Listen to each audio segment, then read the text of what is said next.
Salve, torcedor do Vasco! Tô chegando na área nesta terça-feira com mais um vídeo recheado de informações aqui no canal Detetives Vascaínos. Aqui é 100% jornalismo, por isso te convido a assistir ao vídeo até o final e ficar por dentro das principais notícias do Vascão. Não esqueça do seu like, de compartilhar a reportagem, né? E trazer mais inscritos ao canal. Preciso de mais essa ajuda para a gente continuar aí no ar. Bom, o campeonato está parado por conta da data FIFA. O Vasco só volta a jogar dia 16 de setembro no Clássico contra o Fluminense. E até lá vai ter muito tempo pela frente para treinar e ajustar os erros capitais aí, né? Para escapar da degola e se manter na Série A. Hoje, esse é o principal objetivo do clube.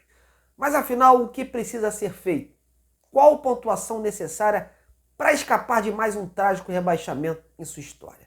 Para isso, eu convidei um experiente matemático que vai nos responder a todos esses questionamentos e falar exclusivamente da situação do Vasco. Portanto, fique ligadinho aí até o final e confira essa reportagem e muitas outras informações sobre o Vasco. Vamos em frente!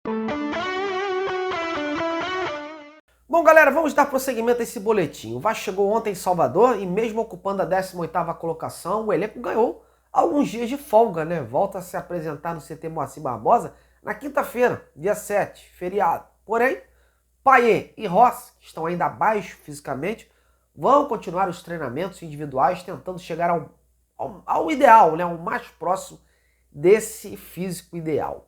Ambos seguem um cronograma especial dos treinamentos, né, devido ao longo tempo de inatividade.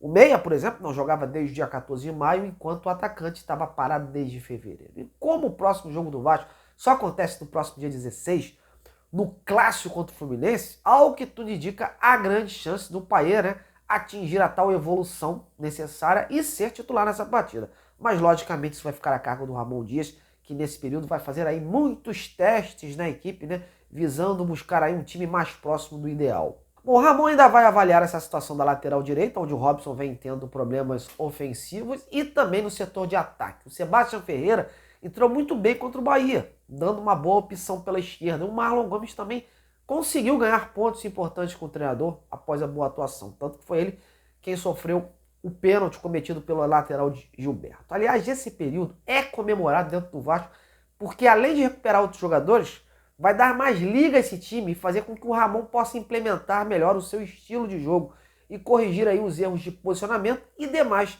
deficiências. Até porque o próximo adversário é o badalado Fluminense, do técnico Fernando Diniz e do Germancano, né, e companhia. Não dá para ter vacilos.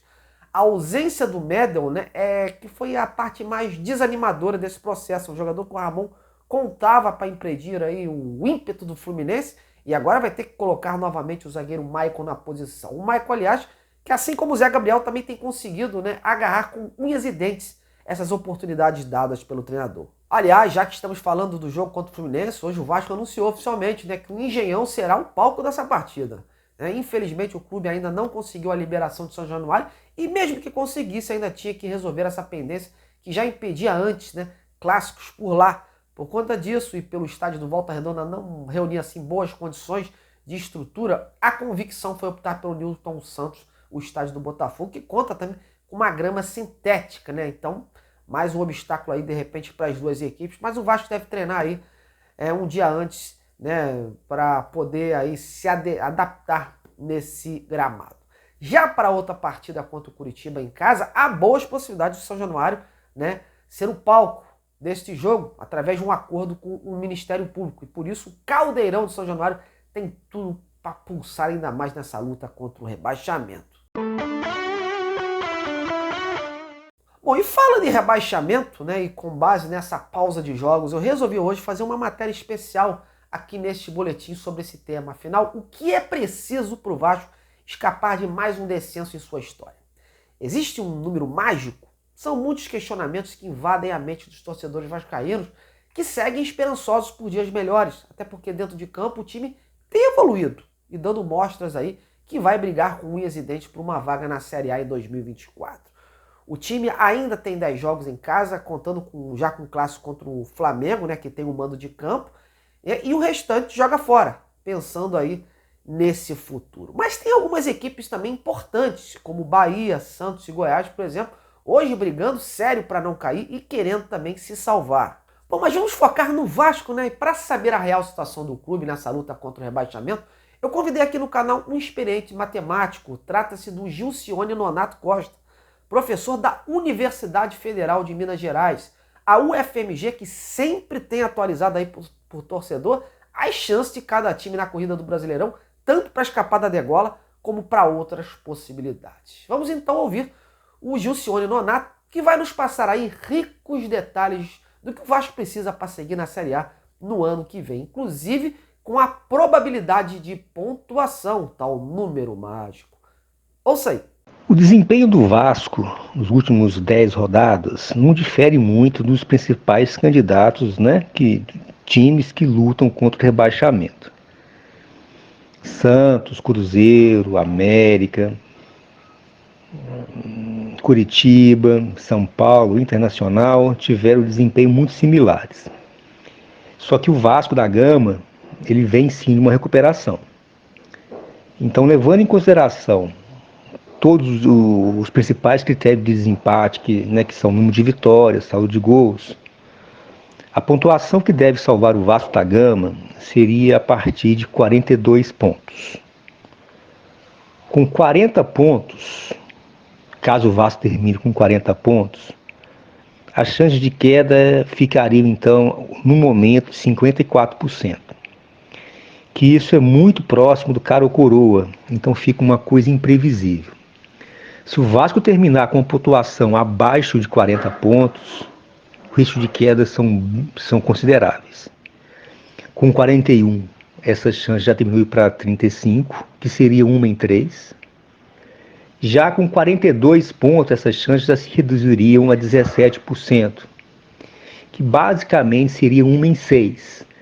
Então, nesse aspecto que o Vasco deve se pontuar. Com 43 pontos ou mais, as chances vão se reduzindo cada vez mais, mas a pontuação que o Vasco deve mirar seria 42 pontos. Né?